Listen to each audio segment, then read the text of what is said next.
Alors que mon mari consolait sa maîtresse au téléphone, je lui ai glissé les papiers du divorce. Il les a signés aveuglément. J'ai vendu la villa, je suis retourné dans ma famille et je l'ai laissé sans rien. Mon mari était au téléphone, réconfortant sa maîtresse. Quand je lui ai tendu l'accord de divorce, il n'y a même pas jeté un coup d'œil.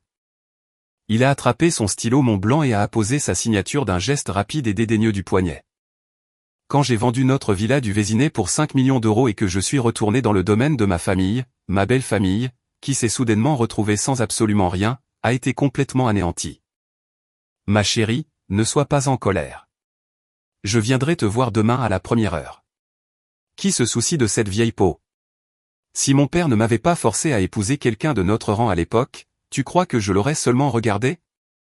Je me tenais parfaitement immobile derrière la porte de son bureau. La chaleur du thé matcha latte que je venais de lui préparer s'estompait lentement, tout comme mon cœur, qui devenait plus froid à chaque seconde. La voix d'Alexandre filtrait à travers la porte en bois massif. Son ton était d'une douceur si écœurante, une douceur qu'il ne m'avait pas montrée depuis plus de 2 ans. Tu es mon véritable amour. Dès que j'aurai mis la main sur son patrimoine et ses actifs, je divorcerai. La manipuler est un jeu d'enfant. Elle n'a pas regardé un seul bilan de l'entreprise depuis des années. Mes jointures sont devenues blanches alors que je serrais la tasse. Quelle ironie. Je voulais juste lui apporter une boisson. Et à la place, j'ai entendu la confession la plus honnête qu'il ne m'ait jamais faite. Mon reflet déformé tremblait à la surface du liquide vert. Sophie Chevalier, 30 ans. J'étais devenue la risée de cette maison. Je me suis retiré en silence, laissant la tasse sur la console du couloir, et je suis retourné dans notre chambre. Mon cœur martelait mes côtes, mais je n'ai pas versé une seule larme. On dit que lorsque la douleur atteint son paroxysme, les larmes se tarissent. J'ai fixé mon reflet dans le miroir de la coiffeuse. Ma peau était encore lisse, mais de fines ridules se formaient déjà autour de mes yeux. J'ai forcé un sourire. La femme dans le miroir m'a souri en retour, mais sa grimace était plus tragique que n'importe quelle crise de larmes. 10 ans de mariage, complètement trahi. J'ai cherché au fond d'un tiroir et j'en ai sorti les papiers que j'avais déjà préparés. Le contact froid et lisse du papier m'a ramené à la réalité. C'était un accord de divorce que j'avais rédigé et révisé d'innombrables fois au cours des 3 derniers mois. Chaque clause avait été méticuleusement examinée par mon avocat. Alexandre ne savait pas que la femme qu'il pensait si facile à manipuler n'était plus la jeune fille naïve qui avait autrefois tout risqué par amour. Prenant une profonde inspiration, j'ai attrapé les papiers et un stylo et me suis dirigé vers le bureau. Mes pas étaient silencieux, absorbés par l'épais tapis moelleux, tout comme tout le chagrin que j'avais ravalé au fil des ans. À travers la porte, j'entendais encore Alexandre consoler sa jeune maîtresse. « Tu as aimé la parure de bijoux que je t'ai offerte ? Elle est bien plus belle que n'importe laquelle de celle de Sophie. Bien sûr, tu es tellement plus jolie qu'elle. » J'ai ouvert la porte en grand. Alexandre s'est retourné, surpris. Le téléphone était toujours collé à son oreille, et l'expression mielleuse de son visage s'est instantanément figée. Il a raccroché précipitamment et a forcé un sourire. « Sophie, pourquoi n'as-tu pas frappé ? » « Si j'avais frappé, j'aurais manqué une si belle confession, » ai-je dit calmement, en étalant l'accord de divorce sur son bureau en acajou. Signe. Son expression est passée de la surprise à la confusion, puis à un étrange sentiment de soulagement. Qu'est-ce que c'est ? L'accord de divorce. Exactement ce que tu prévoyais. Je t'épargne juste la peine de devoir d'abord voler mes actifs. Alexandre a jeté un coup d'œil au papier et a éclaté de rire.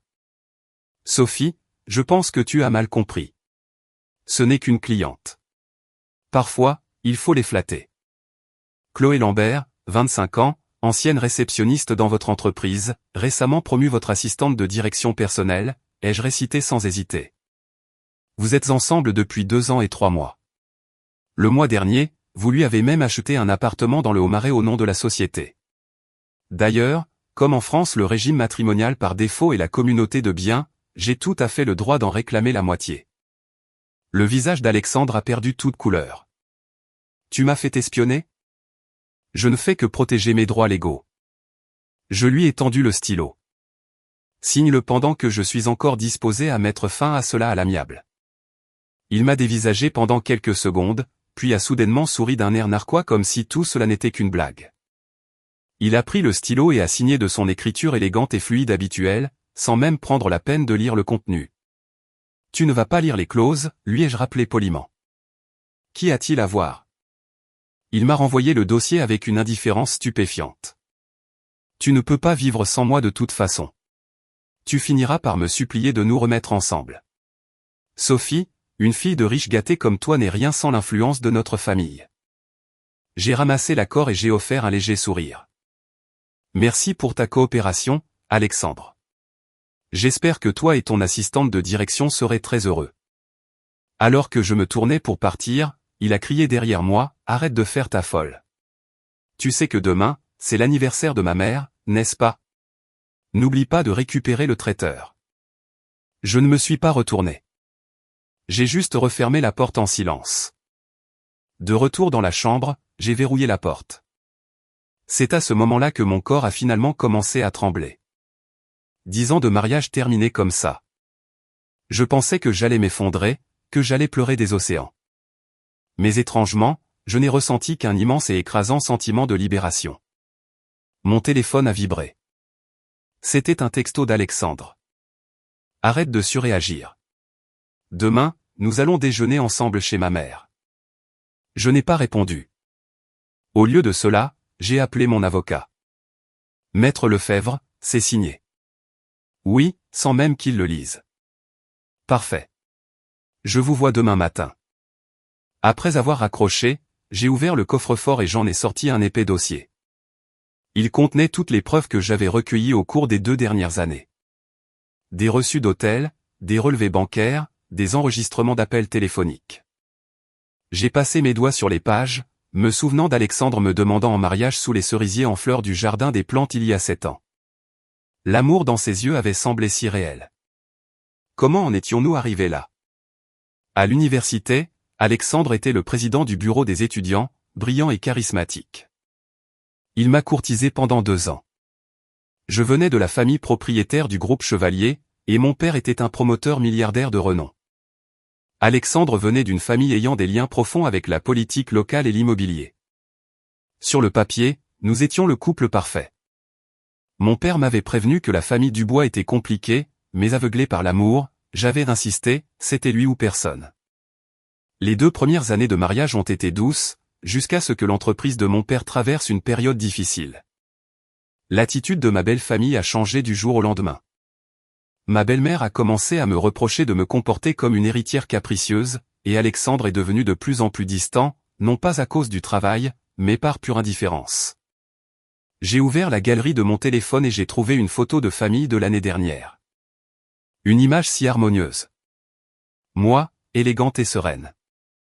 Alexandre, beau et distingué. Ma belle famille souriant chaleureusement. Qui aurait deviné que l'après-midi même où nous avons pris cette photo, Alexandre est parti retrouver Chloé Lambert. Dehors, la nuit était tombée. Je me suis levé et j'ai commencé à faire une petite valise. Je partirai à la première heure le lendemain matin. Cette villa du Vésinet était à mon nom. C'était un cadeau de mariage de mon père. Après le divorce, elle resterait mienne. Penser à l'expression du visage d'Alexandre lorsqu'il découvrirait la vérité m'a procuré un certain frisson. Mon téléphone a de nouveau sonné. C'était ma belle-mère. « Sophie, n'oublie pas de récupérer le carré de bœuf maturé de chez ce fameux boucher de Neuilly demain. Ton beau-père adore ça. » « Oui, Madame Dubois, ai-je répondu. La journée de demain s'annonçait incroyablement intéressante. Quand la lumière du matin a filtré à travers les rideaux, je me suis senti désorienté une seconde, comme si j'étais encore dans ce doux rêve auto-induit où mon mari m'aimait, notre mariage était heureux et ma vie était parfaite. Puis j'ai vu l'accord de divorce signé sur la table de chevet. Je me suis redressé d'un coup. Mes doigts ont effleuré la signature extravagante d'Alexandre. L'encre était sèche, tout comme l'amour entre nous. Mon téléphone s'est allumé. 7h15. 3 appels manqués et 5 textos, tous d'Alexandre. J'ai fait glisser l'écran. Le dernier message avait été envoyé il y a 10 minutes. Je ne me souviens pas de ce que j'ai dit hier soir. J'étais ivre. Arrête de faire la tête. Aujourd'hui, c'est l'anniversaire de maman. Je passe te prendre à 10 heures. J'ai laissé échapper un rire amer et j'ai jeté le téléphone de côté. La stratégie classique d'Alexandre. Prétendre qu'il était complètement ivre. Agir comme si de rien n'était. J'avais vu cette tactique 1 million de fois. La femme dans le miroir avait de légers cernes, mais son regard était d'une clarté saisissante. Je me suis aspergé le visage d'eau froide, laissant les frissons s'infiltrer dans mes os. À partir d'aujourd'hui, je n'étais plus la belle-fille obéissante de la famille Dubois, ni un appendice d'Alexandre. J'étais de nouveau Sophie Chevalier. Ma valise était ouverte sur le lit. Je n'ai emporté que l'essentiel et mes objets de valeur. J'aurai tout le temps de m'occuper du reste une fois que j'aurai repris pleine possession de la maison. Alexandre pensait que je ne pouvais pas vivre sans lui. Il était sur le point de découvrir à quel point il avait tort. À 8 heures précises, la sonnette a retenti. À travers la caméra de sécurité, j'ai vu le visage familier d'Émilie. Elle portait un tailleur pantalon impeccable et tenait 2 cafés glacés. Alors, le salaud a signé, a-t-elle demandé avec impatience dès que j'ai ouvert la porte, ses yeux brillants comme ceux d'un renard repérant sa proie. J'ai hoché la tête et j'ai sorti l'accord de mon sac. Signé sans même regarder? Émilie a rapidement parcouru les papiers, un sourire malicieux se dessinant sur ses lèvres. Parfait. Cet idiot n'a aucune idée de ce qu'il vient de signer. Elle a pointé une clause sur la dernière page. Regarde ici. Il accepte de renoncer à tous ses droits sur la propriété du Vésinet et tous les biens qu'elle contient. Cette maison est entièrement à toi maintenant. Il pense toujours qu'elle est à son nom. Elle a toujours été au mien. Mais comme il a payé les charges de copropriété et les factures depuis notre mariage, il a supposé qu'il en était le propriétaire. J'ai pris une gorgée du café qu'elle m'avait apporté. Une douceur subtile a percé l'amertume. Émilie a ri si fort qu'elle a failli s'étouffer avec sa boisson. Oh mon Dieu! Je paierai pour voir sa tête quand il le découvrira. Elle a posé sa tasse et est devenue sérieuse. Sophie, tu es sûre de ça? Une fois que tu auras déposé ça au tribunal, il n'y aura plus de retour en arrière. Un retour en arrière? J'ai marché jusqu'à la fenêtre et j'ai regardé les rosiers en fleurs dans le jardin, ceux qu'Alexandre avait plantés pour moi au début de notre mariage. Cette porte s'est fermée il y a 2 ans. La première fois qu'il m'a trompé. Émilie a soupiré et a sorti une enveloppe Kraft de son sac de créateur. Alors tu auras besoin de ça. Je l'ai ouverte. À l'intérieur se trouvait une pile de photographies et plusieurs relevés bancaires. Sur les photos, Alexandre étreignait affectueusement une jeune femme dans divers endroits, un restaurant haut de gamme, l'entrée d'un hôtel, même le cinéma où nous avions l'habitude d'aller. La femme semblait avoir la petite vingtaine, avec de longs cheveux et des yeux de biche. C'était Chloé Lambert. Le jour de ton anniversaire, il a dit qu'il avait une urgence professionnelle et qu'il devait partir. En fait, il a emmené cette fille à Marrakech, a dit Émilie en montrant une photo avec un fond d'océan bleu et de ciel. Payé avec votre compte joint. J'ai examiné les relevés bancaires. Mes doigts tremblaient légèrement, non pas de tristesse, mais de pure rage. Alexandre avait utilisé notre argent pour acheter des sacs de créateurs à Chloé, payer son loyer et même financer l'ouverture d'un café-boutique. Merci, Émilie. J'ai rangé les documents. Ce sera très utile. Nous sommes meilleurs amis depuis 10 ans. Ne me remercie pas. Depuis la fac, je savais qu'Alexandre n'était pas fait pour toi. Si tu n'avais pas été si follement amoureuse à l'époque. J'ai secoué la tête, la coupant. La Sophie de l'époque était trop naïve. La Sophie de maintenant veut juste reprendre ce qui lui appartient. Pendant que nous parlions, nous avons entendu le bruit de la porte d'entrée se déverrouiller. Émilie et moi avons échangé un regard. Elle a rapidement remis les papiers dans son sac. Alexandre est entré, vêtu d'un costume sur mesure impeccable. Il a semblé visiblement surpris de voir Émilie, mais a immédiatement affiché son faux sourire habituel. Émilie, quelle surprise! Tu aurais pu appeler avant. Je ne savais pas que je devais te rendre des comptes pour visiter ma meilleure amie, a rétorqué Émilie, ne cédant pas d'un pouce. Alexandre a froncé les sourcils et s'est tourné vers moi. Sophie, tu es prête? Maman vient de rappeler, elle nous presse. Je n'y vais pas, ai-je dit calmement en terminant la dernière gorgée de mon café. Pardon? Le visage d'Alexandre s'est assombri. Arrête de plaisanter. Je me suis excusé pour hier soir. Hier soir, ai-je feint l'ignorance? Oh, tu veux dire quand tu m'as traité de vieille peau et que tu t'es vanté de comploter pour voler mon patrimoine? Le visage d'Alexandre est devenu rouge tomate. Il a jeté un regard nerveux à Émilie et a baissé la voix. Parlons-en en privé. Pas nécessaire. J'ai sorti mon téléphone et j'ai appuyé sur lecture sur le mémo vocal. La voix d'Alexandre a résonné, claire comme du cristal. Qui se soucie de cette vieille peau? Si mon père ne m'avait pas forcé à épouser quelqu'un de notre rang à l'époque, tu crois que je l'aurais seulement regardé? Alexandre est passé du rouge au blanc fantomatique. Il a essayé d'attraper le téléphone, mais Émilie s'est mise sur son chemin. Monsieur Dubois, envisagez-vous de lever la main sur elle? Sophie, tu m'as enregistré? Alexandre m'a dévisagé, incrédule. Quand es-tu devenu comme ça? À peu près au moment où j'ai cessé de croire à tes mensonges et que j'ai appris à me défendre. Alexandre a pris une profonde inspiration et a retrouvé sa posture arrogante. Sophie, ce n'était que des mots pour satisfaire une cliente. Tu sais, le monde des affaires est une zone de guerre. Parfois, tu n'as pas le choix. Pas le choix de coucher avec elle, de lui acheter un appartement dans le Haut-Marais et de l'emmener en vacances de luxe à Marrakech en utilisant notre compte joint. À chaque mot, je faisais un pas vers lui. Alexandre reculait. Tu penses que je suis toujours la petite fille qui tombe à genoux pour quelques mots doux? Il est resté sans voix un instant, submergé par mon élan. J'en ai profité pour sortir une copie de l'accord de divorce. Tu l'as déjà signé, alors mettons fin à cette farce. Selon l'accord, cette villa est à moi, et le reste des biens matrimoniaux est partagé en deux. J'ai souri malicieusement. Bien sûr, si tu insistes pour traîner ça devant le juge aux affaires familiales, je n'ai aucun problème à présenter le cas de mademoiselle Lambert et ses photos à un juge. En voyant les photos, Alexandre a finalement montré des signes de panique. Tu m'as fait suivre? Tout comme toi. Tu as fouillé dans les finances de l'entreprise de mon père, n'est-ce pas? Cette phrase a touché un point sensible. Son expression est devenue féroce. Alors, c'était ton plan depuis le début, Sophie. Tu penses que tu peux prendre une part de l'empire de ma famille avec un divorce? Continue de rêver. Je n'ai aucun intérêt pour l'empire de ta famille, ai-je dit d'un ton égal. Je veux juste récupérer ma part. Alexandre a laissé échapper un rire froid. Ta part. Qu'est-ce que tu as? Cette maison est à mon nom.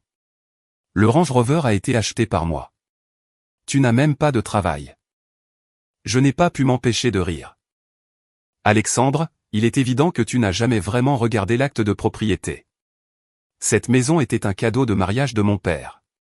Elle a toujours été uniquement à mon nom. Et pour ce qui est d'un travail. J'ai sorti une carte de visite élégante d'un tiroir. Je suis actionnaire et conseillère financière pour le groupe Chevalier. Mon salaire de base est de 150 000 €. Pas autant que le tien, mais largement suffisant pour vivre seul. Alexandre s'est figé comme s'il avait reçu un coup de poing dans le ventre. Bien sûr, il n'en savait rien. Après notre mariage, il avait exigé que je sois une femme au foyer. Il prétendait que c'était pour que je puisse vivre confortablement, mais en réalité, c'était pour m'isoler du monde extérieur. Maintenant, sors de ma maison, s'il te plaît. J'ai montré la porte. Lundi prochain, une société de déménagement viendra chercher tes affaires. Fais en sorte qu'elles soient emballées. Le visage d'Alexandre a changé de couleur plusieurs fois avant qu'il ne lâche finalement une injure et ne sorte en trombe, claquant la porte. La pièce est tombée dans un silence instantané. Émilie et moi avons laissé échapper un long soupir à l'unisson. Quel soulagement, s'est réjouie Émilie en applaudissant. On aurait dit qu'il avait avalé un citron. Une vague soudaine d'épuisement m'a frappé, et je me suis affalé sur le canapé. 10 ans de sentiments terminés comme ça. Ce n'est pas que je ressentais de la nostalgie, mais la raison dictait que ce mariage aurait dû mourir il y a longtemps. Et maintenant, a demandé Émilie, s'asseyant à côté de moi et me tendant un verre d'eau. D'abord, rencontrer mon avocat pour déposer l'accord au tribunal et commencer à liquider les actifs. Alexandre a certainement caché des fonds. Je dois les trouver. As-tu besoin que je t'aide pour quelque chose? En fait, oui. Je l'ai regardé avec gratitude. Mais pour l'instant, j'ai quelque chose de plus pressant. Quoi? J'ai montré mon dressing. Aide-moi à choisir une robe. Je dois aller à la fête d'anniversaire de ma belle-mère à 10 heures. Les yeux d'Émilie se sont agrandis comiquement. Tu es folle? Après la bombe nucléaire que tu viens de lâcher, tu vas chez sa mère? C'est exactement pour ça que je dois y aller. Je me suis levé et je suis entré dans le dressing. Je vais annoncer le divorce devant tout le monde.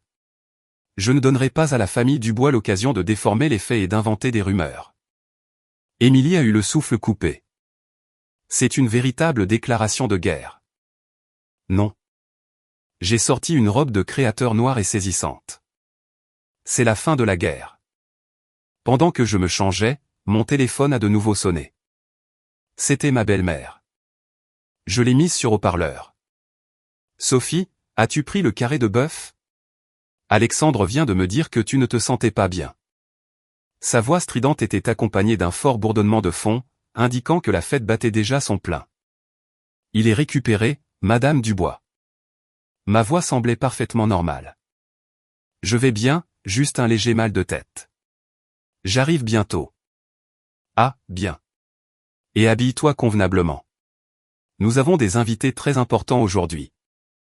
Elle a fait une pause et a baissé la voix. La femme du directeur de l'urbanisme, Madame Martin, est là. Discute avec elle. Alexandre a un grand projet de développement qui attend l'approbation de son mari. J'ai à peine réprimé un rire amer. Oui, Madame Dubois. Quand j'ai raccroché, Émilie m'a regardé avec admiration. Tu vas sérieusement leur livrer le plat toi-même? Bien sûr. J'ai souri faiblement. Le dernier acte doit être mémorable. Sophie, je n'ai jamais su que tu étais si terrifiante. Je ne suis pas terrifiante. Je me suis regardé dans le miroir en appliquant un rouge à lèvres rouge vif et audacieux. Je viens de me réveiller. La femme dans le miroir portait une robe noire impeccable. Ses lèvres étaient rouges sang, son regard aussi tranchant qu'un scalpel. C'était la vraie Sophie Chevalier, pas la discrète belle-fille de la famille Dubois, pas l'accessoire d'Alexandre. L'héritière du groupe Chevalier, un phénix renaissant de ses cendres. La famille Dubois pensait que je partirais en pleurant, les mains vides. Qu'ils attendent de voir. Le spectacle ne faisait que commencer. Le carré de bœuf du célèbre boucher était présenté dans une immense et exquise mallette de transport isotherme, dégageant un arôme appétissant. Je me tenais devant la vaste demeure de mes beaux-parents à Neuilly-sur-Seine, en la tenant, et je pris une profonde inspiration. Ce serait probablement la dernière fois que je franchirais cette porte. J'ai sonné. Marthe, la gouvernante en chef, a ouvert la porte. Son visage s'est illuminé en me voyant. Madame Dubois, je suis si heureuse de vous voir. Monsieur Dubois vous cherchait justement. Joyeux anniversaire, Marthe. Je lui ai glissé une petite enveloppe dans la main. C'était aussi son anniversaire. La famille Dubois ne s'était jamais souciée de la vie personnelle du personnel, mais je m'en souvenais chaque année. Les yeux de Marthe se sont embués et elle a essayé de refuser, mais la voix perçante de ma belle-mère a résonné depuis le grand salon. C'est Sophie? Dites-lui d'entrer. Tous les invités sont assis. J'ai fait signe à Marthe de garder l'enveloppe et je suis entré dans la salle à manger en tenant l'énorme plat. La pièce était vaste et lumineuse. Sous un immense lustre en cristal, 3 grandes tables étaient remplies de parents des Dubois et d'invités de haut rang.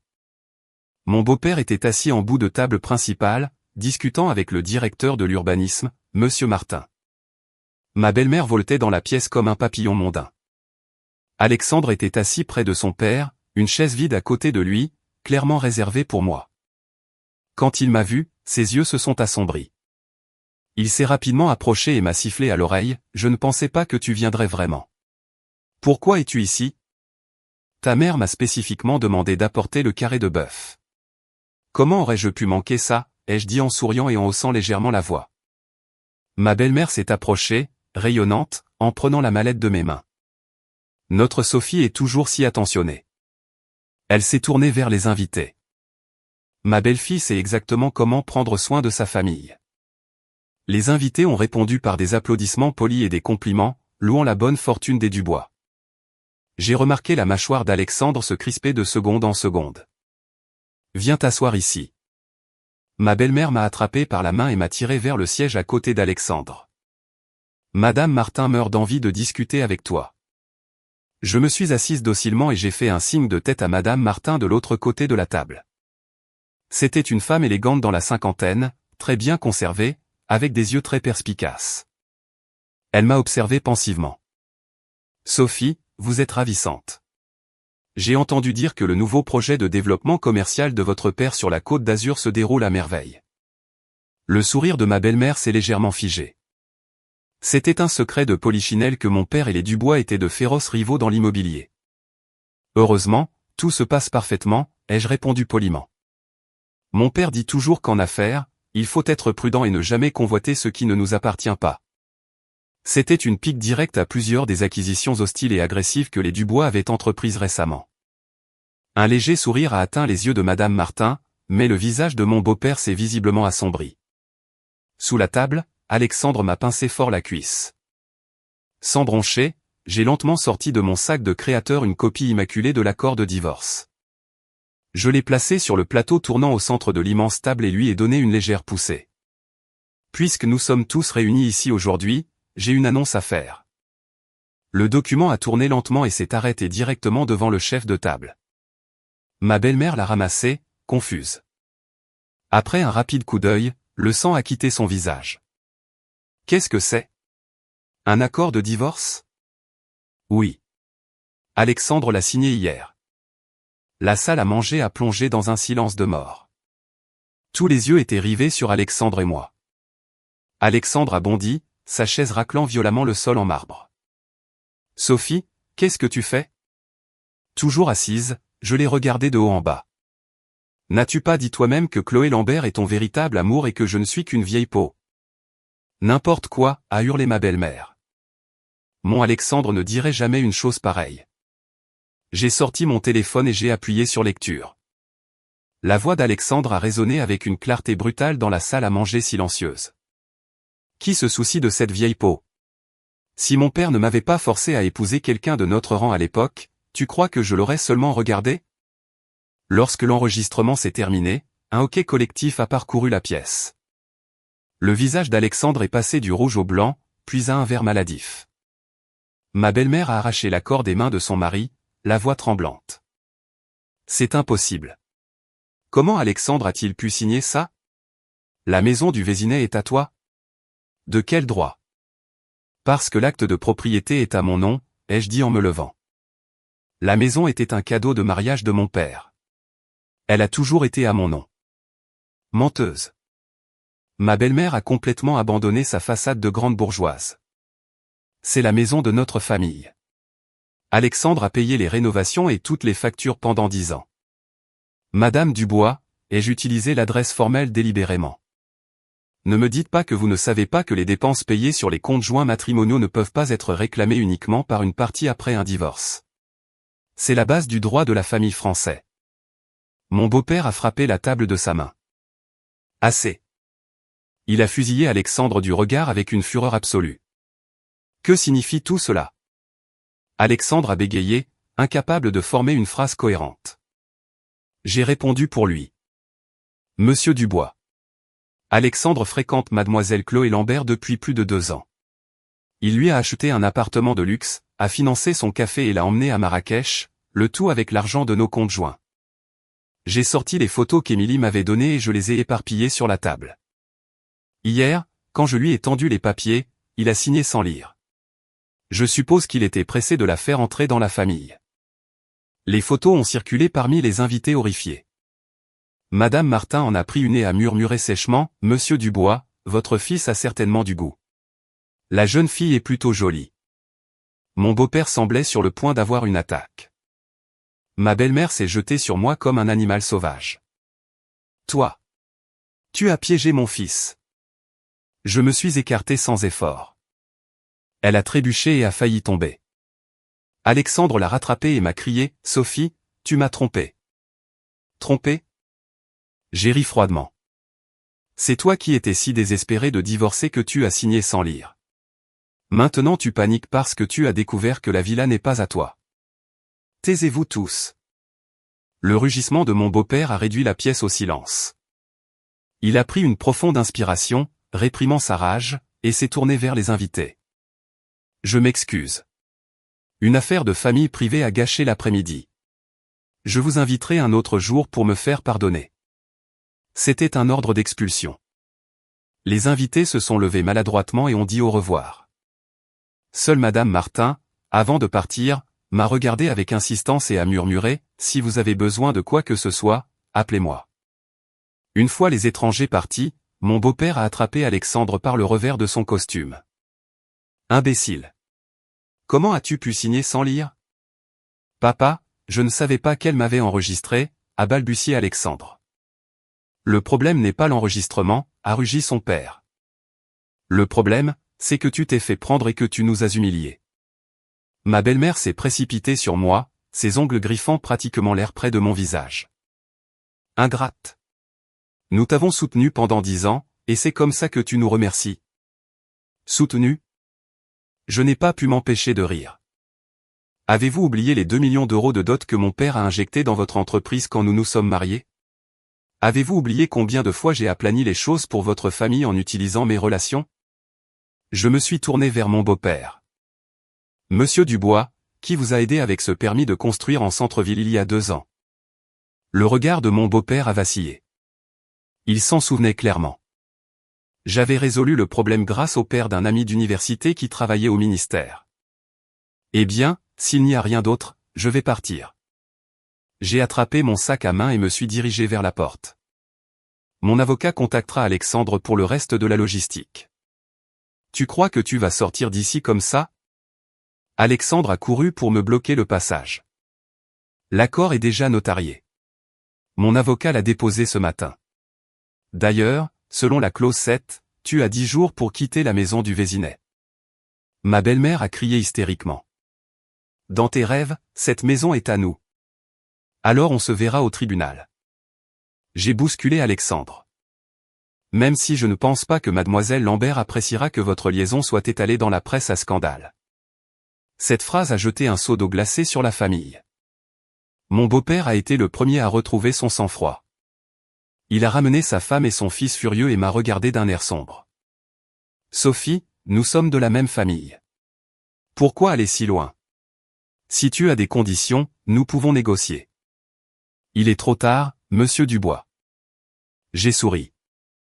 Les conditions sont dans l'accord. La maison est à moi. Le reste des biens matrimoniaux est partagé 50-50e. Parfaitement équitable. Équitable, a crié ma belle-mère. Tu n'auras pas un seul centime de cette famille. Je n'ai pas pris la peine de discuter. Je suis sorti directement. Derrière moi, j'ai entendu mon beau-père crier, ma belle-mère sangloter, et le bruit d'Alexandre brisant quelque chose de fragile. Marthe se tenait près de la porte d'entrée, les larmes aux yeux, et m'a tendu silencieusement un parapluie. Il a commencé à pleuvoir, madame. Merci, Marthe. Prenez soin de vous, ai-je dit doucement. En sortant, la pluie parisienne était étonnamment forte. Je n'ai pas ouvert le parapluie, laissant les gouttes froides frapper mon visage, se mélangeant à mes larmes chaudes. 10 ans envolés. Ça faisait mal, oui, mais le sentiment dominant était la liberté. Mon téléphone a vibré dans mon sac. Émilie, comment ça s'est passé ? Tu es vivante ? J'ai répondu par texto, oui. Puis j'ai composé un autre numéro. Inspecteur Renaud. C'est moi. Oui. Vous pouvez commencer l'enquête approfondie, en particulier sur les transactions financières du groupe Dubois au cours des 2 dernières années. Dès que possible. Après avoir raccroché, j'ai hélé un VTC. Le chauffeur m'a regardé dans le rétroviseur. Où allons-nous, mademoiselle ? J'ai réfléchi un instant. Au siège du groupe Chevalier, à la Défense, s'il vous plaît. Il était temps de rentrer à la maison. 1 heure plus tard, j'étais assise dans l'immense bureau d'angle de mon père, tenant une tasse de thé chaud. Mon corps tremblait encore légèrement. Mon père se tenait près des baies vitrées, le dos tourné, écoutant mon histoire en silence. « Es-tu vraiment prête à aller jusqu'au bout avec ça ?» a-t-il finalement demandé, sa voix profonde et grave. « Papa, je n'ai pas d'autre choix. » J'ai serré la tasse. Alexandre ne m'a pas seulement trahi une fois. Il le fait depuis des années. Sa famille ne m'a jamais considéré comme l'une des leurs. Mon père s'est retourné. L'éclat prédateur et aiguisé que je lui connaissais si bien brillait dans ses yeux. Je ne te demande pas de reculer. Je te demande si tu es prête pour une guerre totale. Les Dubois ne faciliteront pas les choses. J'ai posé la tasse et me suis levé pour croiser son regard. J'ai la preuve de son infidélité et un accord de divorce signé. La maison est à mon nom. Ils ne peuvent pas la prendre. Ce n'est que la partie visible de l'iceberg. Mon père s'est dirigé vers son bureau et a sorti un dossier. Des rumeurs circulent dans le secteur selon lesquelles le groupe Dubois fait face à de graves problèmes de liquidité. Il est très probable qu'il détourne des fonds de l'entreprise. J'ai pris le dossier et l'ai parcouru.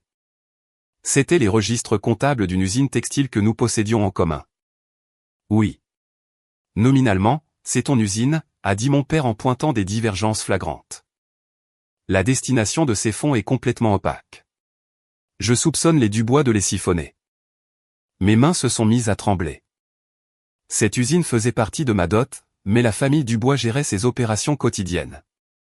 S'ils détournent des fonds, j'enquêterai à fond. Papa, j'ai besoin de ton aide.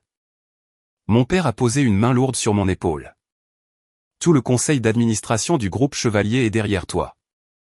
Il a fait une pause. Mais sois prudente. Un animal acculé est mortel. Les Dubois ne sont pas un ennemi simple. J'ai hoché la tête. J'avais déjà un plan.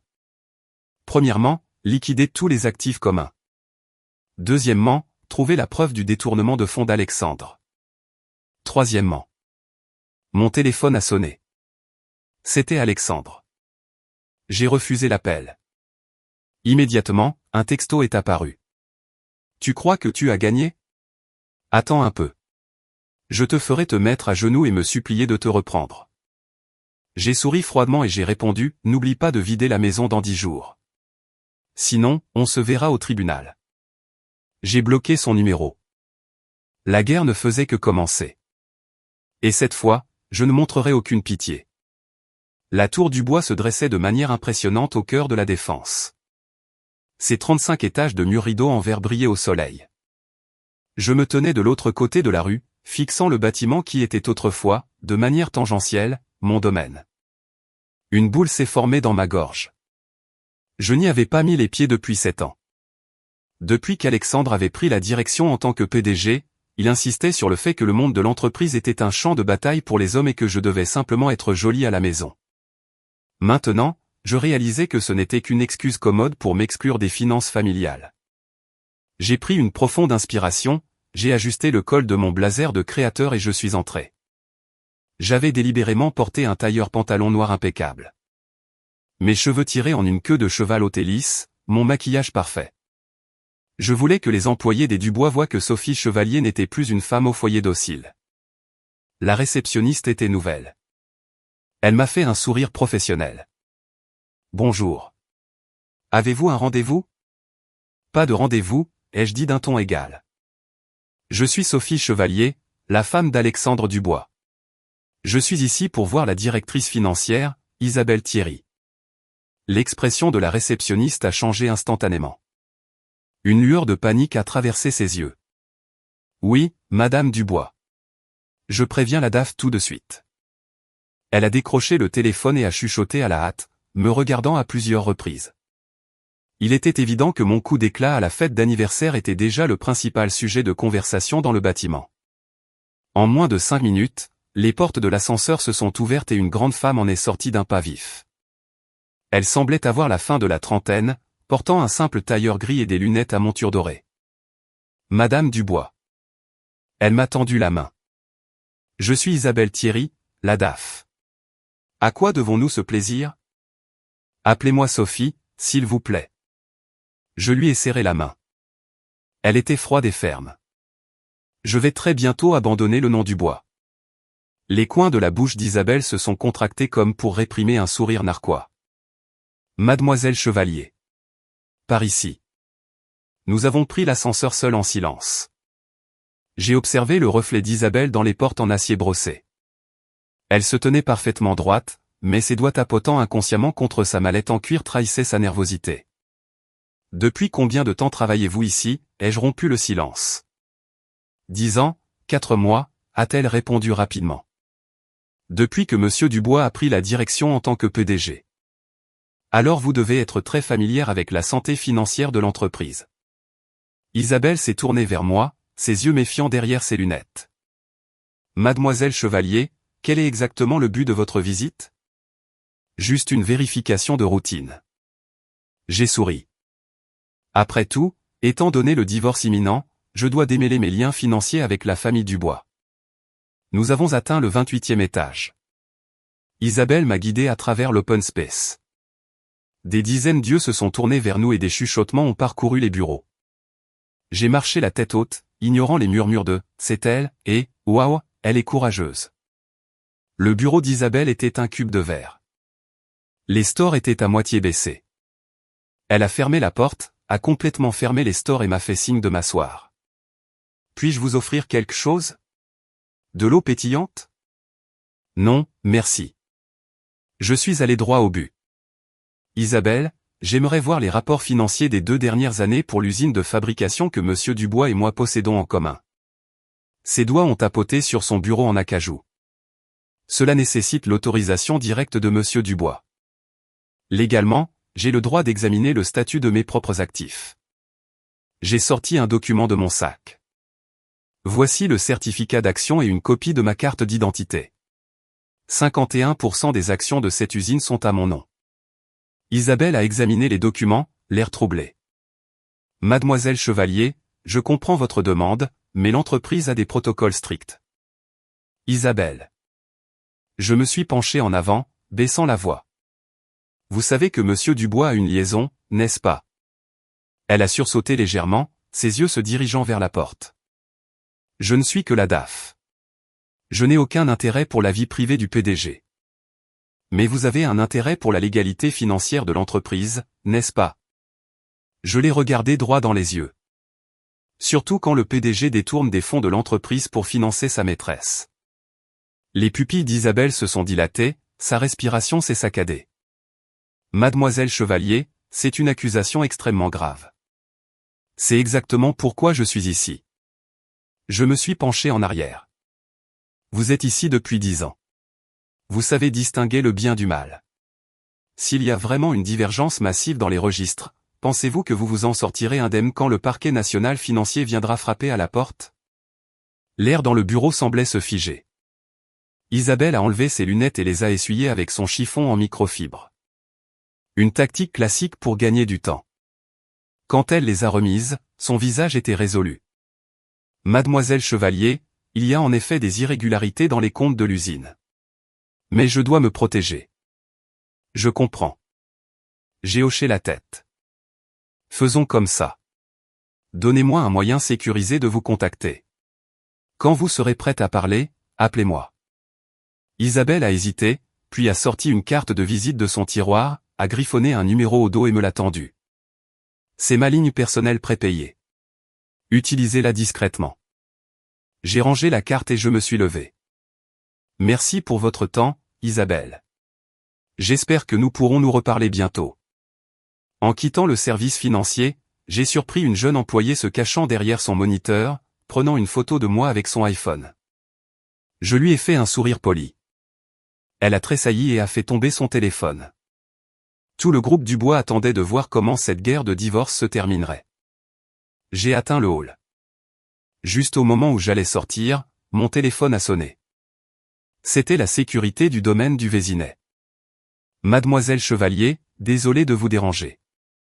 Un monsieur Dubois vient d'essayer d'entrer dans votre propriété avec une jeune femme. Il prétend avoir votre permission, mais nous leur avons refusé l'entrée sur la base de vos nouvelles directives. Mon cœur s'est emballé. J'y vais tout de suite. 20 minutes plus tard, je suis arrivé à la villa. Garée devant se trouvait une Porsche 911 rouge cerise, la nouvelle voiture qu'Alexandre avait achetée le mois dernier, soi-disant au nom de l'entreprise. Le chef de la sécurité s'est précipité, l'air stressé. Mademoiselle Chevalier, ils ont insisté pour entrer. Il a utilisé son ancien code. Ne vous inquiétez pas, je m'en occupe. Je lui ai fait un signe de tête rassurant et je me suis dirigé vers la porte. Mes mains tremblaient légèrement alors que je tapais mon code maître. En ouvrant la porte, j'ai immédiatement entendu le rire d'une femme et le tintement de flûte à champagne venant du salon. J'ai suivi le son. Alexandre et Chloé Lambert se prélassaient sur le patio en buvant du champagne. Chloé portait en fait un de mes coûteux peignoirs en soie. Ah, te voilà. Alexandre n'avait pas l'air le moins du monde embarrassé. Au lieu de cela, il avait l'air suffisant. Juste à temps. Je te présente Chloé, ma petite amie. Chloé s'est appuyée paresseusement contre Alexandre, me jetant un regard provocateur de haut en bas. Elle était indéniablement jolie, la peau claire, de grands yeux de biche, des cheveux blonds cendrés à la mode. Le peignoir qu'elle portait était un que j'avais acheté le mois dernier et que j'avais à peine porté. Alexandre, ai-je dit, luttant pour garder ma voix stable. Selon l'accord, cette maison est ma propriété privée. Amener des invités non autorisés est une violation de domicile. Violation de domicile? Alexandre a ri bruyamment. Réveille-toi, Sophie. Cette maison est à moi. J'ai payé les charges et les factures. J'appelle la police, ai-je dit calmement. Chloé a fait la moue et a roucoulé de sa voix mielleuse. Alexandre, chéri, n'as-tu pas dit que cette vieille peau n'oserait pas te défier? Le visage d'Alexandre s'est assombri. Il s'est levé et a marché vers moi. Sophie, écoute-moi attentivement. Chloé aime cette maison, alors elle va vivre ici. Tu peux partir gentiment. Sinon. Sinon, quoi? Je l'ai regardé droit dans les yeux. Tu vas me frapper? Alexandre a levé la main. J'ai instantanément sorti mon téléphone. Caméra pointée sur son visage. Frappe-moi. Je l'enregistrerai et l'enverrai à la police et à Voici. Le PDG du groupe Dubois agresse sa femme. Qu'en penses-tu comme titre? Sa main s'est arrêtée en l'air. Il a serré le poing et l'a baissé. Sors. C'est ma maison. Non. Je suis passé à côté de lui. Je suis venu chercher des documents. Une fois que je les aurai, je partirai. Vous deux, continuez à vous amuser. Je suis resté délibérément dans le bureau, activant l'enregistreur vocal de mon téléphone tout en faisant semblant de fouiller dans des dossiers. Comme je m'y attendais, Alexandre et Chloé ont commencé à se disputer sur le patio. Pourquoi est-elle si arrogante? N'as-tu pas dit qu'elle faisait tout ce que tu lui disais, a jeun Chloé. Chérie, calme-toi, a apaisé Alexandre. Cette maison sera bientôt à nous. Les avocats de mon père sont déjà sur le coup. Cet accord est nul. Et la bague en diamant que je t'ai promise, le voyage en Europe. Dès que l'entreprise obtiendra ce nouveau prêt bancaire, je t'achèterai tout ce que tu veux. L'entreprise de son père est en difficulté. Il nous supplie pratiquement de les aider. Je suis sorti discrètement du bureau, prenant quelques photos de leur scène intime, puis j'ai toussé bruyamment. Ils se sont séparés d'un bond. Chloé s'est accrochée au bras d'Alexandre, me foudroyant du regard. Tu as trouvé tes papiers, a ricané Alexandre. Oui. J'ai agité une clé USB que j'avais attrapée. Oh, j'ai failli oublier. J'ai fait installer des caméras de sécurité dans le salon et le bureau hier. Juste au cas où. Le visage d'Alexandre s'est tordu. Quoi? Quand? Hier. J'ai souri doucement. Pour éviter les cambrioleurs. En quittant la maison, mes paumes étaient moites, mais mon esprit était concentré comme un laser. La récolte d'aujourd'hui était abondante. Le contact d'Isabelle, les enregistrements et les photos d'Alexandre et Chloé, et les informations sur le prêt bancaire et ses illusions sur l'entreprise de mon père. En montant dans ma voiture, mon père a appelé. Sophie, où es-tu? Je quitte le Vésinet, je retourne à mon appartement. Viens à mon bureau immédiatement. J'ai des nouvelles urgentes. Sa voix était inhabituellement sombre. J'ai fait demi-tour. 30 minutes plus tard, j'étais assise sur le canapé en cuir de mon père, le regardant faire les 100 pas. Papa, qu'est-ce qui ne va pas? Il s'est arrêté, fronçant profondément les sourcils. Je viens d'avoir une information. Les Dubois tirent les ficelles avec plusieurs grandes banques pour forcer la liquidation de l'usine de fabrication à ton nom. Quoi? J'ai sauté sur mes pieds. Sur quelle base? En invoquant une mauvaise gestion grave et une sous-capitalisation. Mon père m'a tendu un lourd dossier. C'est le rapport qu'ils ont rédigé. Je l'ai parcouru, mon sang se glaçant. Le rapport affirmait que l'usine perdait de l'argent depuis 2 années consécutives, noyée sous les dettes. Il incluait même le procès-verbal d'une assemblée d'actionnaires, une réunion à laquelle moi, l'actionnaire majoritaire, n'avais jamais assisté. Ces chiffres sont complètement faux, ai-je dit, les mains tremblantes. L'usine a toujours été rentable. Nous avons agrandi la ligne de production le trimestre dernier, a acquiescé mon père. Je sais, mais comme ils contrôlent le cachet de l'entreprise et le service comptable, ils peuvent truquer les comptes. Je me suis de nouveau affalé sur le canapé. Soudain, tout est devenu clair. L'arrogance d'Alexandre aujourd'hui. Ils avaient planifié cela depuis le début. Ils ne voulaient pas seulement ma maison. Ils voulaient cannibaliser mon usine. Papa, qu'est-ce qu'on fait? Il s'est assis à côté de moi et a pris ma main. D'abord, ne panique pas. Les Dubois pensent que tu es toujours la fille docile qu'ils peuvent manipuler. Ils ont tout faux. Une lumière protectrice et féroce a brillé dans ses yeux. Ma fille ne se brise pas facilement. Tu as dit que tu avais pris contact avec leur DAF, Isabelle Thierry. Oui, elle a laissé entendre qu'il y avait des comptes truqués, mais elle avait trop peur pour parler officiellement. Mes équipes vont la contacter, a dit mon père pensivement.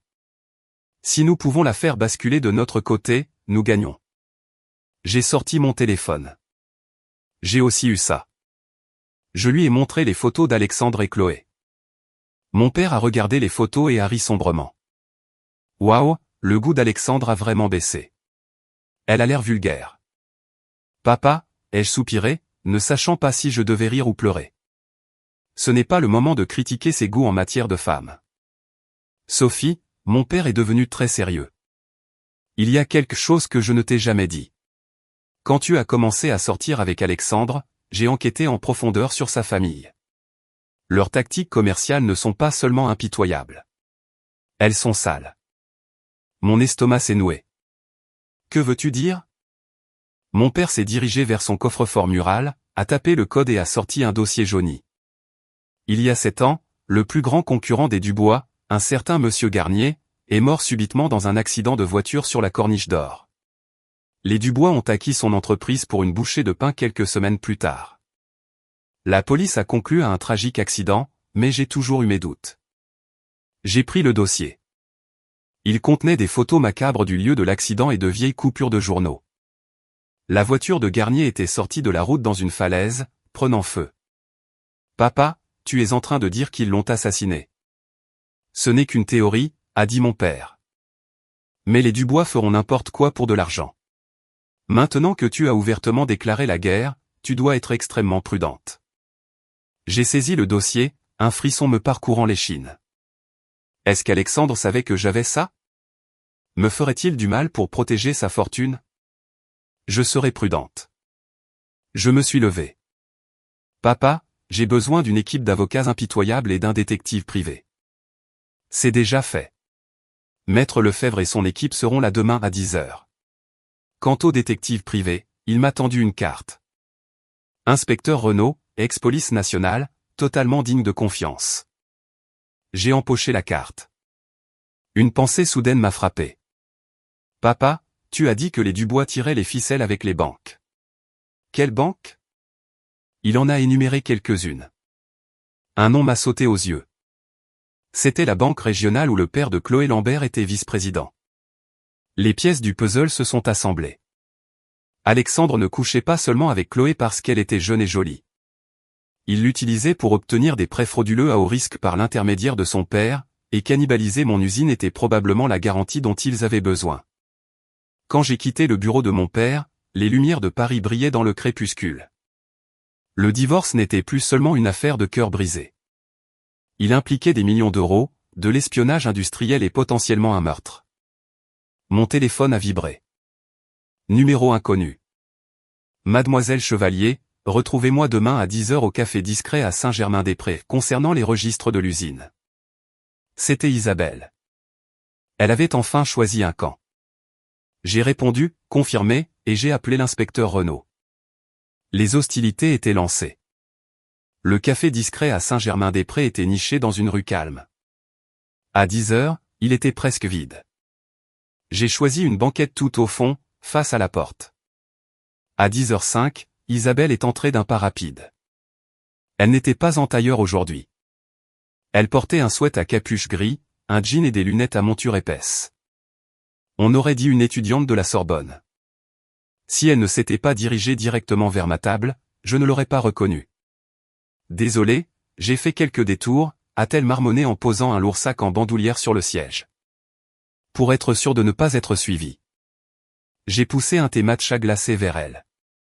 Détendez-vous. Nous sommes en sécurité ici. Isabelle a pris une gorgée. Ses doigts tremblaient. Mademoiselle Chevalier, je prends un risque insensé en vous rencontrant. Je sais, et je vous en suis reconnaissante. Je l'ai regardée dans les yeux. Vous avez décidé de dire la vérité. Isabelle a pris une profonde inspiration, a sorti une énorme enveloppe Kraft de son sac et l'a fait glisser sur la table. Ce sont les vrais livres de compte de l'usine. Les registres réels des 2 dernières années sont très différents de la version édulcorée qu'ils vous ont montrée. J'ai ouvert l'enveloppe. Des colonnes de chiffres ont brouillé ma vision. Mais même sans être expert comptable, la fraude était évidente. Les vrais livres montraient des bénéfices constants et importants. Ils tiennent une double comptabilité, ai-je murmuré. Pas seulement ça, s'est penchée Isabelle. Monsieur Dubois a siphonné près de 20 millions d'euros de l'usine vers une société écran basée au Delaware, entièrement contrôlée par le groupe Dubois. Ils ont falsifié les rapports de perte pour forcer une déclaration de faillite. Mes doigts se sont enfoncés dans le papier. C'est un crime fédéral. Il y a plus. Le groupe Dubois truque ses propres comptes depuis 2 ans, gonflant les résultats trimestriels pour obtenir d'énormes prêts commerciaux. Le père de Chloé Lambert, le vice-président de la banque, a facilité plusieurs prêts illégaux. Un sourire froid a touché les lèvres d'Isabelle. Monsieur Dubois ne fait jamais un mouvement qui ne lui profite pas. Comment une simple réceptionniste devient-elle assistante de direction en 6 mois, avec un appartement de luxe et une Porsche? J'ai tourné à la dernière page et j'ai vu une chaîne de caractères alphanumériques manuscrite. Qu'est-ce que c'est? Les numéros de routage et de compte de la société écran du Delaware, a chuchoté Isabelle. Je les ai trouvés en utilisant mes droits d'administrateur. Toute la piste de l'argent est là. J'ai levé les yeux vers elle. Elle avait une fine pellicule de sueur sur le front. Pourquoi m'aidez-vous? C'est incroyablement dangereux pour vous. Isabelle est restée silencieuse un instant. Elle a enlevé ses lunettes et les a essuyées. Je travaille pour les Dubois depuis 10 ans. Je suis passé de comptable junior à DAF, et vous savez comment ils me traitent. Elle a souri amèrement. L'année dernière, on m'a diagnostiqué une tumeur. J'ai demandé 1 mois de congé maladie. Monsieur Dubois m'a dit que soit je revenais dans une semaine, soit je ne revenais pas du tout. Elle a remis ses lunettes. Une lumière féroce brûlait dans ses yeux. De plus, je suis une professionnelle de la finance. Truquer les comptes viole tout ce en quoi je crois. Quand l'empire Dubois s'effondrera inévitablement, en tant que DAF, je serai la première que le PNF enverra en prison. J'ai tendu la main sur la table et j'ai serré sa main froide. Merci, Isabelle. Vous n'affronterez pas cela seule. Quelle est votre prochaine étape? D'abord, sécuriser l'usine. J'ai rangé les documents dans mon sac. Ensuite, faire payer aux Dubois chaque chose qu'ils ont faite. Isabelle a hoché la tête et a sorti une petite clé USB de sa poche. Il y a plus de preuves ici. Des emails internes entre Monsieur Dubois et les dirigeants de la banque. Gardez-la en sécurité. Juste au moment où j'allais la prendre, la porte du café s'est ouverte. Un homme costaud en costume noir est entré. Isabelle s'est raidie instantanément. Vous le connaissez, ai-je demandé doucement. C'est le chef de la sécurité du groupe Dubois. Michel Roland, a-t-elle dit entre ses dents. Roland a balayé la pièce du regard. J'ai fait semblant de regarder mon téléphone, mais du coin de l'œil, je l'ai vu se diriger vers notre banquette. Mon cœur s'est emballé. Allez aux toilettes, ai-je ordonné rapidement à Isabelle. Je m'occupe de lui. Isabelle a attrapé son sac et a pratiquement sprinté vers le couloir du fond. Roland s'est arrêté à ma table. Avez-vous vu une femme avec un sweat à capuche gris? Cheveux courts, lunettes, a-t-il demandé d'une voix rauque. J'ai levé les yeux, feignant la surprise. Y a-t-il un problème? Il a plissé les yeux vers moi. Attendez une minute. Vous êtes Sophie Chevalier, l'ex-femme de Monsieur Dubois. Future ex-femme, ai-je corrigé doucement. Monsieur Dubois vous a-t-il envoyé pour me suivre? Le visage de Roland s'est contracté. Non, je cherche une employée qui a disparu. Alors arrêtez d'interrompre mon café du matin, ai-je dit froidement. Sauf si vous voulez que j'appelle la police pour signaler que vous me harcelez. Il a hésité, me foudroyant du regard, puis s'est retourné et a commencé à vérifier le reste du café. J'ai immédiatement envoyé un texto à Isabelle, sortez par la ruelle derrière maintenant. On reste en contact. 5 minutes plus tard, elle a répondu, je suis sorti. Fais attention à Roland. C'est l'homme à tout faire d'Alexandre. J'ai payé et j'ai quitté le café. Après avoir conduit sans but pendant 20 minutes pour m'assurer que je n'étais pas suivi, je me suis rendu directement au bureau de mon père. Mon père était en réunion, alors j'ai attendu dans son bureau, examinant attentivement les documents d'Isabelle. L'audace de la fraude était stupéfiante. Alexandre n'avait pas seulement détourné des fonds. Il avait falsifié ma signature pour utiliser l'usine comme levier pour des prêts d'entreprise massifs, injectant l'argent directement dans le groupe Dubois. Alors, tu vois l'ampleur de la chose. Mon père est entré, suivi de Maître Lefebvre, notre avocat principal. C'est pire que ce que je pensais. Je leur ai tendu les dossiers. Alexandre a falsifié ma signature sur des documents de prêts fédéraux. Maître Lefebvre a ajusté ses lunettes, son froncement de sourcils s'approfondissant à chaque page. C'est un cas flagrant de fraude et de détournement de fonds. Nous pouvons porter des accusations pénales, mais le timing doit être parfait. Mon père s'est assis lourdement. Les Dubois ont de profondes relations politiques dans cette ville. Cela seul pourrait ne pas les couler complètement. Il y a plus. J'ai jeté la clé USB sur le bureau. Ceci contient la preuve de la collusion avec la banque. Nous l'avons branché sur un ordinateur portable sécurisé. Les emails étaient accablants. Alexandre et le vice-président de la banque discutaient explicitement de la manière de contourner les réglementations de l'AMF. Un email a attiré mon attention. Alexandre mentionnait qu'il s'occuperait du petit problème avec l'usine, sous-entendant qu'il allait me forcer à céder mes parts. C'est phénoménal. Maître Lefebvre vibrait pratiquement d'excitation. Nous pouvons déposer une injonction d'urgence pour geler les actifs de l'usine immédiatement. Attendez. J'ai levé la main. Pourquoi les Dubois ont-ils besoin d'autant d'argent si désespérément en ce moment? Papa, tu as mentionné qu'ils se battaient pour ce projet de zonage massif en centre-ville. Mon père a hoché la tête. Le nouveau réaménagement du quartier sud. Le terrain seul vaut des centaines de millions. Les Dubois ont déjà investi des capitaux massifs en pots de vin préliminaires et en offres. S'ils perdent le vote final du conseil municipal, leurs flux de trésorerie se rompra instantanément. Une ampoule s'est allumée dans ma tête. Donc, ils cannibalisent mon usine pour obtenir des prêts-relais afin de financer le projet du quartier sud. Très probable, a convenu Lefebvre. Et le temps presse. Le vote d'urbanisme a lieu dans 2 semaines. Je me suis levé et j'ai fait les 100 pas dans la pièce. Alors nous frapperons la veille du vote. Nous les laissons engloutir jusqu'au dernier centime liquide qu'ils ont dans le projet. Puis nous divulguons la fraude financière. L'AMF enquête et les banques rappellent instantanément leurs prêts. Les yeux de mon père brillaient d'une fierté féroce. Ils feront face à une crise de liquidité totale et à une mise en examen fédérale simultanément. C'est risqué, a prévenu Lefebvre. S'ils obtiennent le contrat de la ville en premier, ils pourraient obtenir un financement de sauvetage. J'ai secoué la tête. Le directeur Martin contrôle ce comité de zonage et il doit une faveur à mon père, n'est-ce pas? Mon père a souri. Martin me doit une fière chandelle depuis les années 90. Le piège était tendu. Maître Lefebvre préparerait les dépôts légaux. Mon père s'occuperait du directeur Martin. Je m'occuperai de l'opinion publique. Ce soir-là, j'ai dîné dans un restaurant branché avec un groupe d'anciens de l'université. Tous étaient profondément ancrés dans la scène mondaine locale. Je m'étais habillé impeccablement, une robe sobre et de bon goût qui criait « Femme bafouée mais résiliente ». Sophie m'a salué Émilie avec une accolade exagérée. « Tu es magnifique ». Les autres femmes ont offert des murmures de sympathie. Je savais que la moitié d'entre elles étaient encore amies avec les Dubois. Elle rapporterait absolument tout ce que je dirais. C'était le but. Pendant le dîner, j'ai délibérément évité d'aborder le divorce.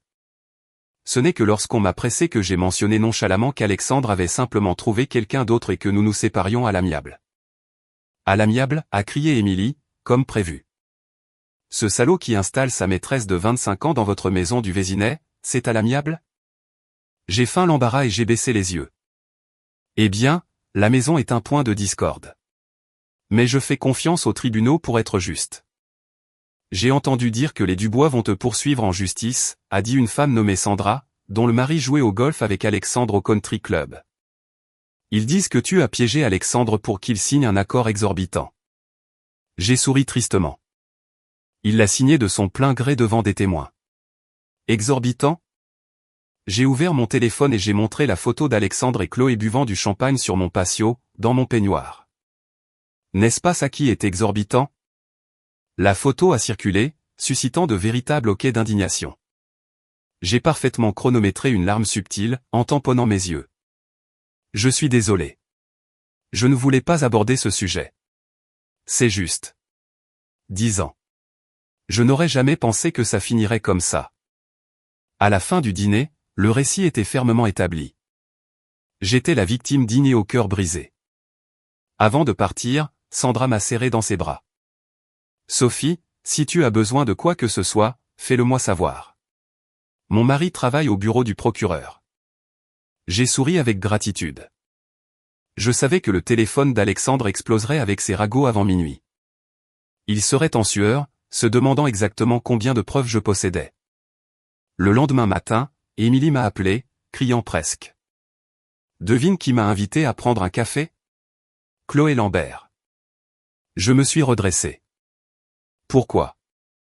Elle prétend qu'elle veut des conseils de mode, mais de toute évidence, Alexandre l'a envoyée pour me soncer. Elle est jolie, mais elle est bête comme ses pieds. J'ai déjà vu clair dans son jeu. Vas-y, ai-je décidé instantanément. Mais laisse-la mener la conversation. Sème des indices. Compris, a gazouillé Émilie. Pendant qu'elle jouait à l'espionne, je me suis concentré sur la liquidation. La maison du Vésinet était uniquement à mon nom. J'ai engagé un agent immobilier de luxe de premier ordre, Monsieur Peterson. 5 millions d'euros, cash, Monsieur Peterson a ajusté ses lunettes, me regardant comme si j'étais folle. Mademoiselle Chevalier, cette propriété vaut au moins 6 millions et demi si nous la mettons sur le marché correctement. 5 millions, c'est bien, mais ce doit être un acheteur au comptant et nous concluons en 7 jours, lui ai-je dit alors que nous nous tenions dans le grand hall. L'acheteur doit avoir un casier vierge, aucun lien avec la famille Dubois. Les yeux de Monsieur Peterson ont brillé. À ce prix, j'ai un milliardaire de la tech qui cherche un pied-à-terre à Paris clé en main. Il peut virer les fonds demain. Parfait. Plus tard dans l'après-midi, j'emballais mes derniers cartons quand mon téléphone a vibré. C'était Émilie. Sophie, c'était hilarant. Chloé n'arrêtait pas d'essayer de demander subtilement si tu fouillais dans les comptes de l'entreprise. J'ai mentionné nonchalamment que tu avais engagé un expert comptable judiciaire nommé Marc Martin, et ses yeux sont sortis de leurs orbites. Émilie, c'est dangereux. Si Alexandre découvre qu'Isabelle m'aide. Détends-toi. Je lui ai donné un faux nom exprès. J'ai dit Martin, pas Thierry. Mais Sophie, elle s'est vantée qu'Alexandre l'emmène à Paris pour lui acheter une énorme bague de fiançailles dès que votre divorce sera finalisé. Bien sûr qu'il le fera, ai-je ricané. Elle va avoir une sacrée surprise. J'ai raccroché et j'ai continué à emballer. Au fond du tiroir du vieux bureau d'Alexandre, j'ai trouvé un vieux disque dur crypté qu'il avait laissé derrière lui il y a des mois. La curiosité l'emportant, je l'ai branché sur mon MacBook. Il demandait un mot de passe. J'ai essayé ces mots de passe habituels, rien. Puis, sur une intuition, j'ai tapé la date de naissance de Chloé Lambert. Accès accordé. À l'intérieur se trouvait un dossier intitulé « Zonage quartier sud ». Je l'ai ouvert. Il contenait des cartes topographiques et des permis de construire. Mais ensuite, j'ai trouvé une feuille de calcul Excel intitulée « Déboursements expropriation ». Je l'ai parcouru et mon souffle s'est coupé. Les montants versés aux résidents déplacés étaient inférieurs de plusieurs millions d'euros au chiffre déclaré à la ville. L'énorme différence était acheminée vers une société de conseil appelée Sudventure SARL. J'ai immédiatement fait des captures d'écran. C'était la preuve tangible que les Dubois détournaient les fonds de relogement de la ville. Si cela fuyait, ils ne perdraient pas seulement le projet. Ils feraient face à des accusations fédérales pour crime organisé. Soudain, la sonnette a retenti. À travers la caméra, j'ai vu ma belle-mère flanquée de 2 hommes massifs en costume. J'ai pris une profonde inspiration et j'ai appuyé sur l'interphone. « Madame Dubois, puis-je vous aider ?» « Ouvre la porte », a-t-elle aboyé. « Je crains de ne pas pouvoir le faire », ai-je dit poliment. « Si vous êtes ici pour les affaires d'Alexandre, les déménageurs s'en occuperont la semaine prochaine, comme indiqué dans l'accord. » Son visage est devenu rouge vif. « Sophie, comment oses-tu essayer de vendre la maison de notre famille? Qui t'en a donné le droit? Les nouvelles voyagent vite au Vésinet. L'acte de propriété me donne le droit. C'est ma propriété privée. Menteuse. Alexandre a tout payé, a-t-elle crié en martelant la lourde porte en chêne. J'ai glissé une enveloppe Kraft sous le bas de la porte. Voici une copie de l'acte et du virement bancaire original de mon père. La maison a été entièrement achetée avant le mariage. Toutes les rénovations payées sur les comptes joints sont considérées comme des fonds matrimoniaux qui sont actuellement en cours de partage au tribunal. D'autres questions? Il y a eu un silence de l'autre côté alors qu'elle arrachait les papiers. J'ai vu son visage perdre toute couleur. Toi, a-t-elle balbutié. Tu as planifié ça depuis le début. Tu as escroqué mon fils pour voler notre fortune. Madame Dubois, ai-je dit doucement. N'étiez-vous pas celle qui a tant poussé pour ce mariage? Prétendant que l'héritière Chevalier était la seule femme digne de votre fils. Il est très ironique que vous m'accusiez d'une longue arnaque maintenant. Furieuse, elle s'est tournée vers les gardes du corps. Défoncez la porte. J'ai sorti mon téléphone. Je compose le 17. Voulez-vous vraiment être accusé d'effraction au Vésinet? Les gardes du corps ont hésité. L'un d'eux lui a murmuré quelque chose. Elle a fusillé la caméra du regard. Sophie, tu paieras pour ça. Ce n'est pas fini. Alors que je les regardais battre en retraite, mon cœur battait la chamade. Les Dubois paniquaient.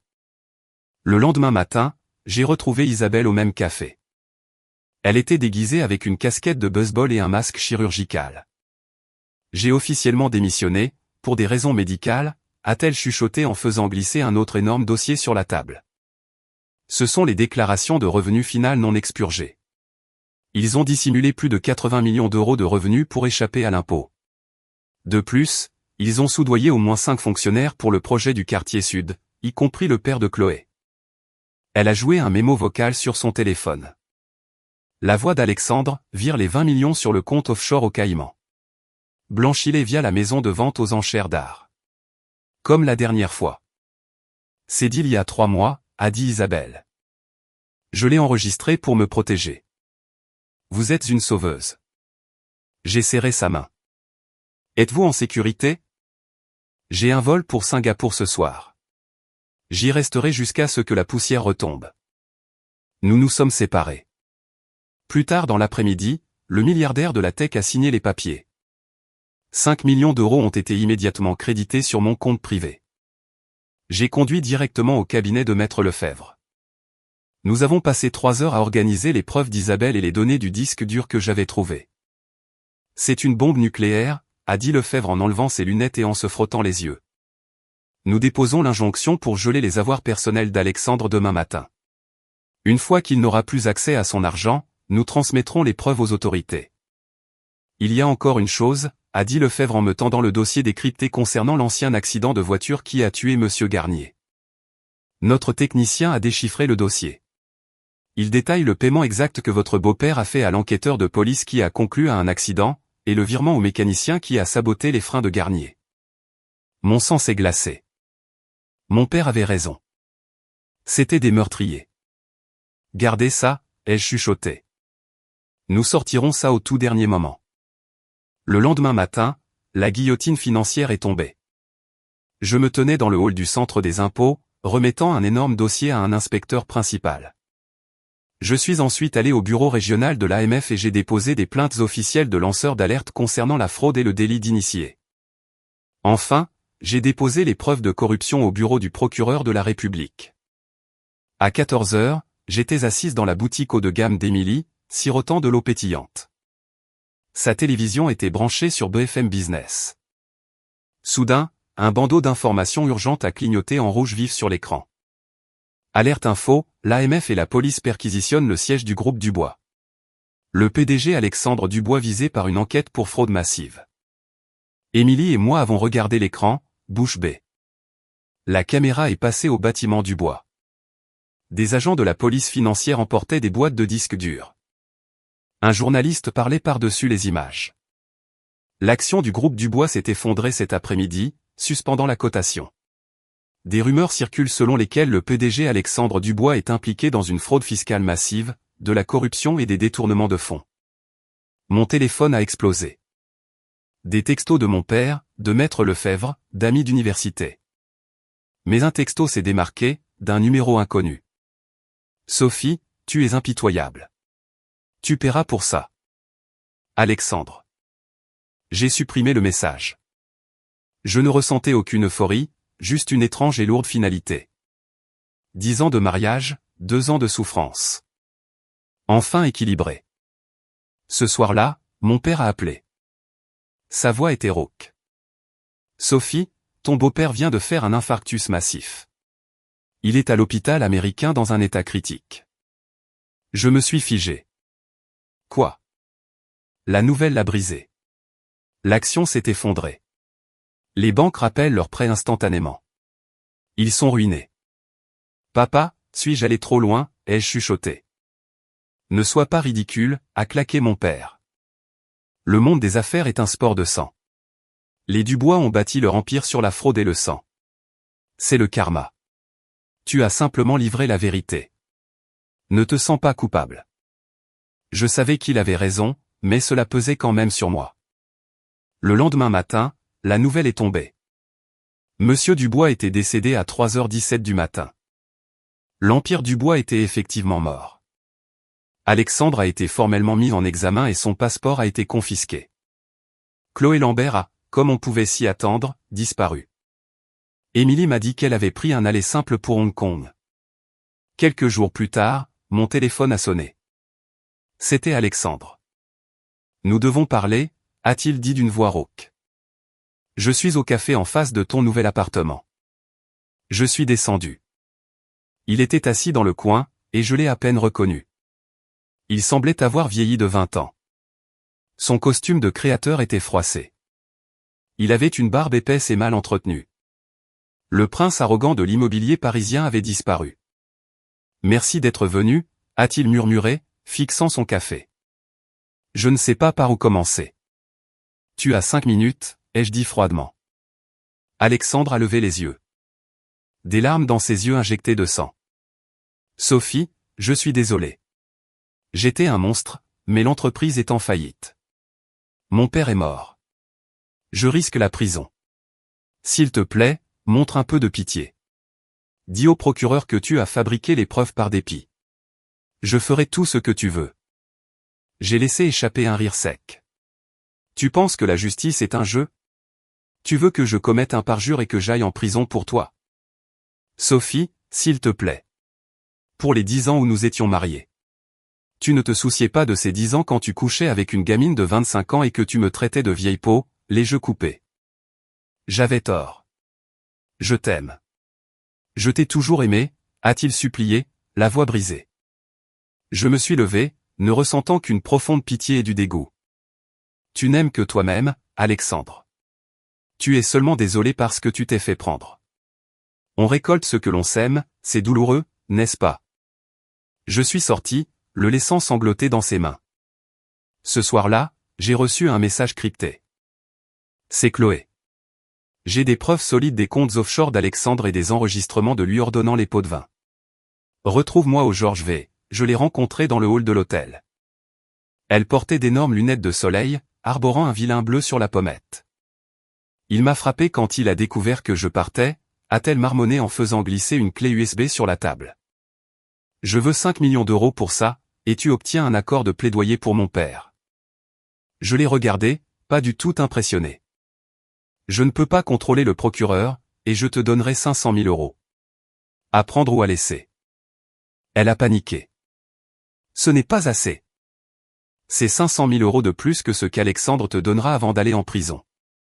Je me suis levé. Elle a attrapé mon poignet. D'accord, marché conclu. Je lui ai fait le chèque. En partant, j'ai remis la clé USB à Maître Lefebvre, qui attendait à proximité. Vérifiez-la, puis donnez-la aux autorités. L'audience de divorce a été un bain de sang. Alexandre se tenait au tribunal, l'air d'un fantôme.